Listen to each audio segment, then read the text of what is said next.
ओम नमो भगवते वासुदेवाय नमः। नमस्कार दोस्तों, मैं साधना, मेरे चैनल भक्ति सागर में आपका स्वागत है। दोस्तों, अगर आप मेरे चैनल पे पहली बार हैं तो चैनल को सब्सक्राइब कर लीजिएगा, बेल आइकन के बटन को भी प्रेस कर दीजिएगा। आने वाली वीडियो की नोटिफिकेशन आपको सबसे पहले मिल सकेगी। वीडियो अगर आप लोग को अच्छी लगती है तो रिक्वेस्ट है कि एक लाइक ज़रूर कर दीजिएगा और कमेंट सेक्शन में कमेंट करना भी ना भूलिएगा। तो दोस्तों, मैं वीडियो को आगे ले चलती हूँ और इस वीडियो में मैं बात करूँगी आपको कार्तिक मास में सुनी जाने वाली कथा के बारे में। दोस्तों, आज यानी 10 अक्टूबर 2022 से कार्तिक स्नान शुरू हो गया है और कार्तिक मास के स्नान की महिमा देवों ने भी गाई है। कार्तिक स्नान में कार्तिक स्नान कथा का महत्व बहुत अधिक माना गया है।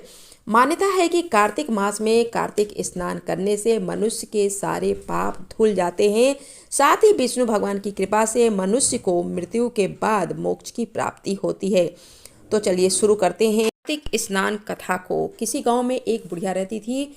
वह कार्तिक मास का व्रत रखती थी। उसके व्रत खोलने के समय भगवान श्री कृष्ण आते थे, खिचड़ी को रखकर चले आते थे। बुजुर्ग महिला के पड़ोस में एक औरत रहती थी। वह बुजुर्ग महिला को देखकर ईर्ष्या करती थी। इसका कोई नहीं है, फिर भी इसको खिचड़ी खाने को मिल रही है। एक दिन कार्तिक महीने का स्नान करने के लिए बुजुर्ग महिला गंगा नदी पे गई थी। पीछे से भगवान विष्णु उसके लिए खिचड़ी रख के चले गए।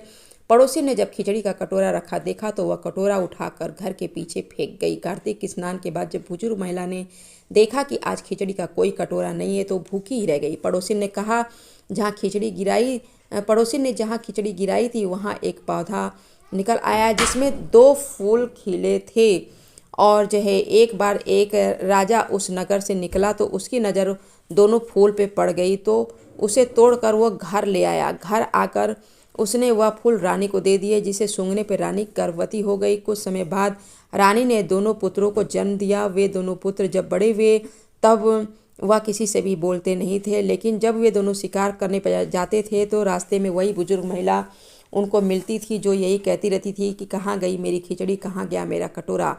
बुजुर्ग महिला की बात सुनकर वे दोनों कहते कि हम हैं तेरी खिचड़ी और हम ही तेरा कटोरा हैं। हर बार वह शिकार करने जाते तो बुजुर्ग महिला यही बात कहती और वह दोनों वही उत्तर देते थे। एक बार राजा को जब यह बात पता चली तो उसे आश्चर्य हुआ कि दोनों पुत्र किसी से बात नहीं करते तो बुजुर्ग महिला से कैसे बात करते हैं। राजा ने बुजुर्ग महिला को राजमहल में बुलवाया और कहा कि हमारे पुत्र हमसे बात नहीं करते तो तुमसे कैसे बोलते हैं। बुजुर्ग महिला ने कहा, मुझे पता नहीं है मुझसे कैसे बोल लेते हैं। मैं तो कार्तिक का व्रत करती हूँ और भगवान श्री कृष्ण मुझे खिचड़ी का कटोरा भर कर दे जाते थे।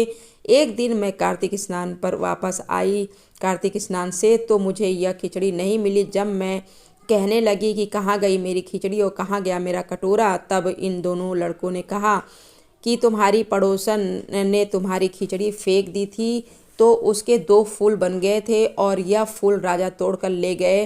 और रानी